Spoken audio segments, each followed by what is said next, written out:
it comes to Pakistan and its endless provocation, there doesn't seem to be an end to it, and it continues to violate ceasefire. It's been a week of several incidents that have now been reported of Pakistani forces resorting to unprovoked firing, and that is being reported all along the LOC. During the night of the 1st of May, what is being said that the Pakistani army resorted to unprovoked small arms firing from the post across the LOC opposite Kupwara, Baramulla, Poonch, Nowshera and Akhnur sectors of the Union Territory of Jammu and Kashmir.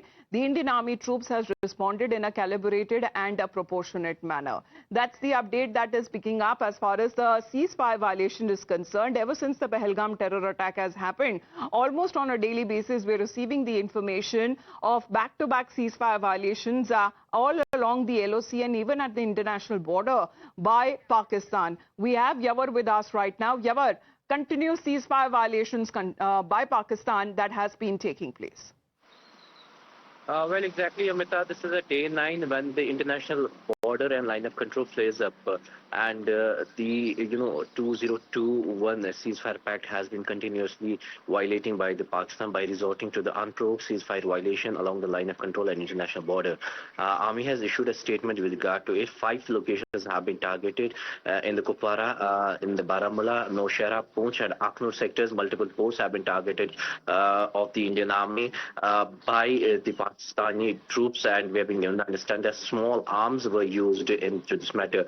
Now, this is a continuous day 9 when the Pakistan has resorted to the unprovoked ceasefire violation after the Pahalgam carnage, and befitting reply has been given by the army. That's what we are being given the understanding.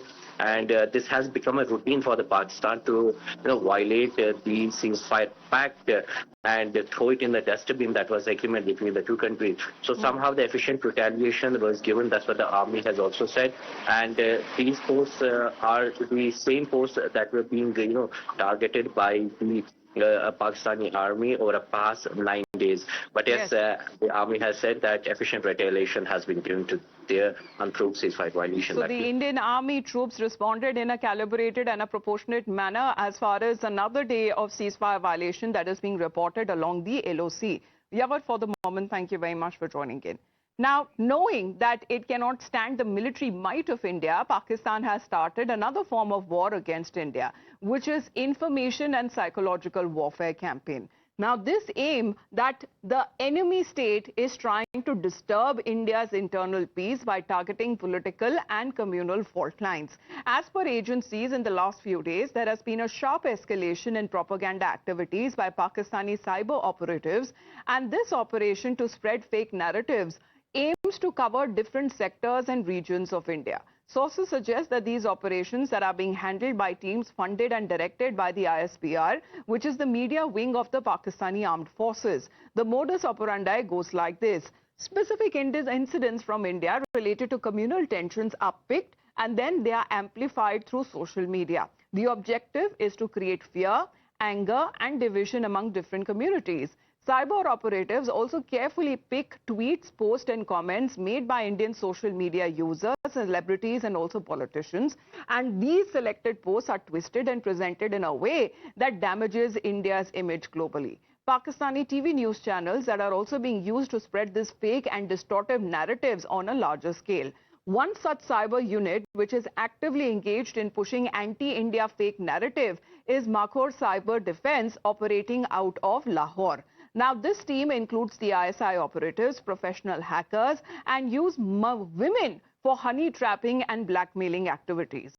The head of the Makhor Cyber Defense is Yusuf Malik, who is a known name in Pakistan cyber warfare circles, and he has been active on several years and has built deep expertise in digital sabotage against India. Who funds this cyber unit? Well, there is no point in guessing for that. It receives direct funding and sources that come in from the ISPR. Let's take a look at some of these posts by Pakistani handles to understand how they spread false narratives. The propaganda machinery which is at work. However, one of those posts that has been claiming that it was well thought out plan of RAW as far as the Pahalgam terror attack is concerned.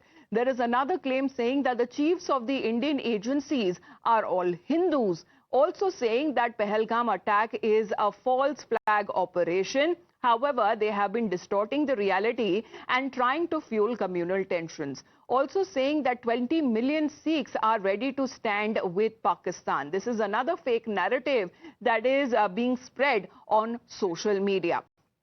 Now, one such cyber unit which is actively engaged in pushing anti-India fake narratives, as we've been speaking of the Makhor cyber defense that is operating from Lahore, and when it comes to the actions that has now been taken up, they are now receiving direct funding, resources and operational guidance from the ISPR itself.